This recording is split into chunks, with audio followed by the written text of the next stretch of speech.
Hello friends, આપણે શું જોયું હતું લાસ્ટમાં? તો કે કેટલાક ગ્રેટ સાયન્ટિસ્ટ વિશે. તો હવે આપણે નંબર 2 થી સ્ટાર્ટ કરી, પણ એની પહેલા શું કરવાનું? ડેટ ના મેન્ડોલ નંબર લખી નાખવાના. લખી નાખ્યા. હવે નંબર 5 શું છે? Meghnad Saha. He put forwarded the famous ionization formula which enables the astronomers to know the temperature, pressure and other aspects of the interior of stars.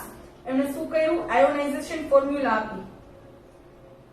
પ્રસિદ્ધ ઉર્જા સૂત્ર. આયોનાઇઝેશન ફોર્મ્યુલા એટલે શું? ઉર્જા સૂત્ર આપ્યું. અને શેના માટે ઉપયોગ થાય? એસ્ટ્રોનોમર્સ એટલે કે ખગોળશાસ્ત્રી છે. અવકાશમાં બધું છે, પ્રોસેસ બધી થતી હોય, સન એન્ડ મૂન ની ને બધી, એ બધું કોણ જોવે? એસ્ટ્રોનોમર્સ.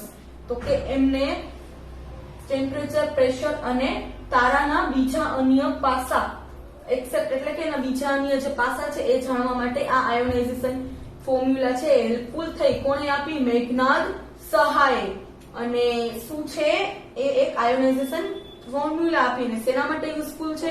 એસ્ટ્રોનોમર્સ ને. શેમાં? શું જાણવા માટે? તો કે સ્ટાર્સ નું temperature, pressure and other except, તારાના બીજા બધા જે એક્સેપ્ટ છે એ જાણવા માટે યુઝફુલ થાય છે. પછી છે number 6.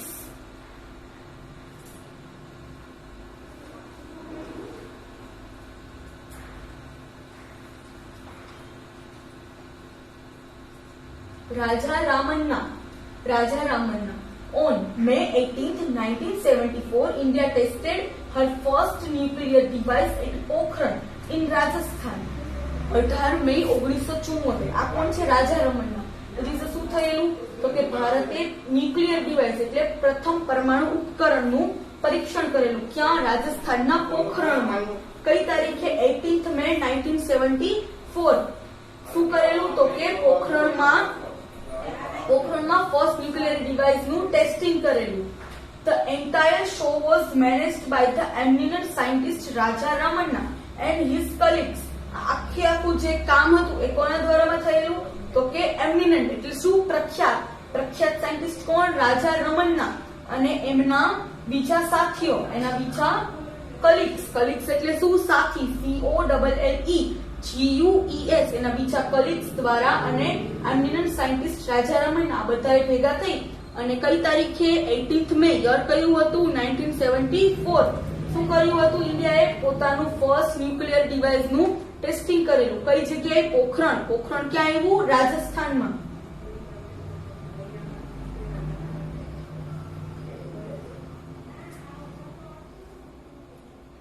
Ramanna's main contribution lies in the field of nuclear fission.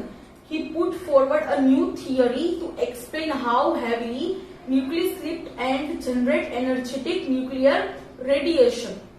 રામન્નાનું main contribution એટલે શું? યોગદાન, કંઈક આપવું. શેમાં હતું? તો કે ન્યુક્લિયર ફ્યુઝન, અણુ વિતરણ. એને શું કરેલું હતું? અણુ વિતરણ. અને એને નવી થિયરી આપેલી. શેની? તો કે ભારે ઉર્જાસભર ન્યુક્લિયર રેડિયેશનને વિભાજિત કરી કેવી રીતે પેદા કરી શકાય? તો પોખરણ હતું. એ શું હતું? તો કે અણુ, આપણે જે પરમાણુ ઉપકરણ હોય એનું પરીક્ષણ કરવામાં આવેલું. 18th મે 1974. એમણે શું શોધ કરેલી? નવી.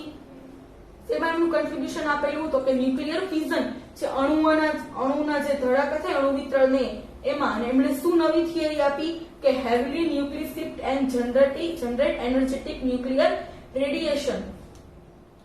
શું કીધું? તો કે ભારે ઉર્જાસભર જે ન્યુક્લિયર છે બધાય એને કેવી રીતે રેડિયેશન, કેટલાક બહુ ભારે હોય એમાં ઉર્જા વધારે હોય તો એને વિભાજિત અલગ કરી નાખવાના અને એમાંથી વધારે એનર્જી ઉત્પન્ન કરી શકે. કોણે એવું કીધું હતું? રાજા રામન્નાએ.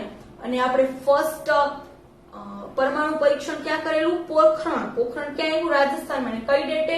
18th મે 1974. હવે છે નંબર 7.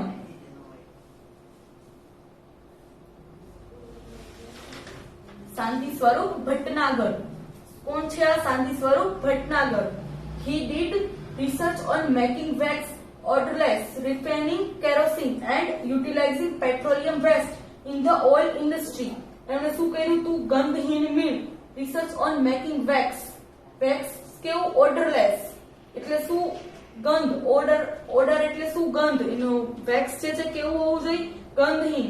પછી રિફાઇનિંગ કેરોસીન, કેરોસીન નું શુદ્ધિકરણ, ચોખ્ખું કેરોસીન મળે એવું, અને utilizing petroleum waste in oil industry, તેલ ઉદ્યોગ જે છે એમાં પેટ્રોલિયમ, પેટ્રોલ જે હોય એનો કચરો જે નીકળે છે એટલે પેટ્રોલ નીકળે છે એનો કચરો નીકળે, એનો ક્યાં ઉપયોગ કરવો એના માટે એમણે સંશોધન કરેલું. કોણે? શાંતિ સ્વરૂપ ભટ્ટનાગર. એમણે શું સંશોધન શેમાં કરેલું? તો કે making wax odorless, odorless, refining kerosene and utilizing petroleum waste in the oil industry. કોણે આવું કરેલું? તો કે શાંતિ સ્વરૂપ ભટ્ટનાગરે. મેકિંગ વેક્સ odorless, વેક્સ છે odorless હોવું જોઈએ, કેરોસીન કેવું હોય? રિફાઇન એટલે કે ચોખ્ખું, અને પેટ્રોલિયમ વેસ્ટ નો ક્યાં યુઝ કરવો ઓઇલ ઇન્ડસ્ટ્રીમાં, એના ઉપર એમણે પોતાનું ફાઉન્ડ રિસર્ચ કરેલું.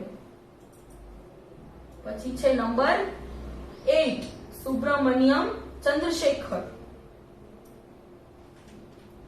Subramaniam Chandrasekhar. His main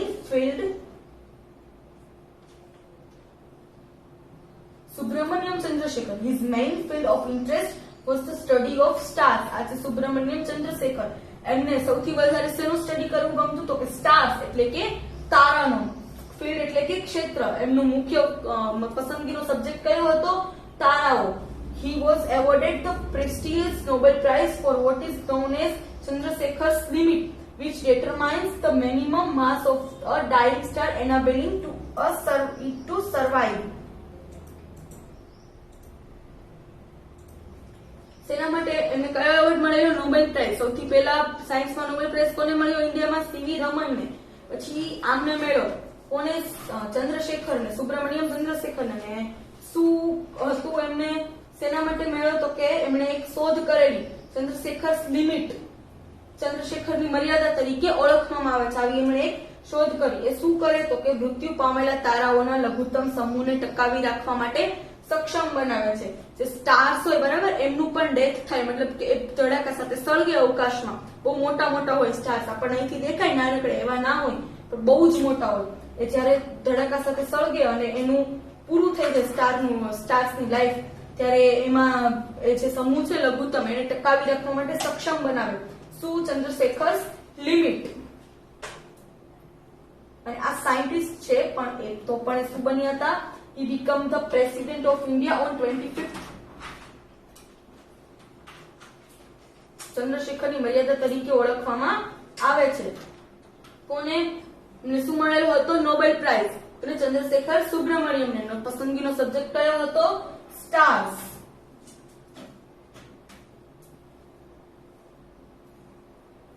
પછી છે ડોક્ટર અબ્દુલ કલામ.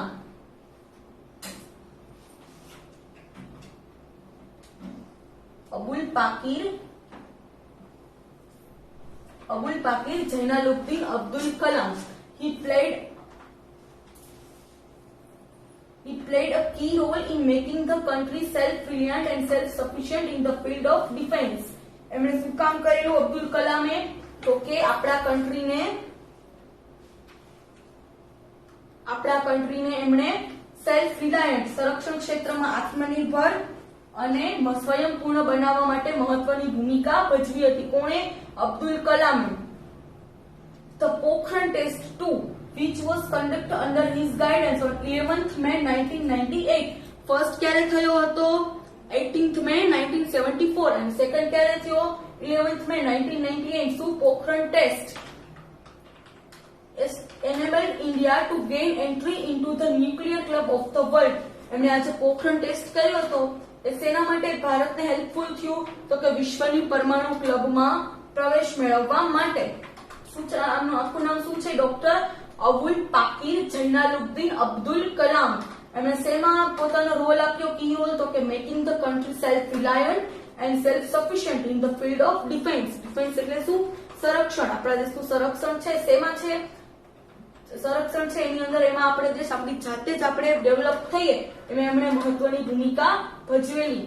બીજો પોખરણ ટેસ્ટ ક્યારે થયેલો? 1998. ડેટ કઈ હતી? 11th May. અને એનાથી શું થયું? તો કે ભારત જે છે એ વર્લ્ડની પરમાણુ ક્લબ, અમુક દેશો પાસે પરમાણુ પાવર હતો. અબ્દુલ કલામે શું કીધું? કર્યું ભારતને પણ આ પરમાણુ પાવરમાં એન્ટર કર્યું.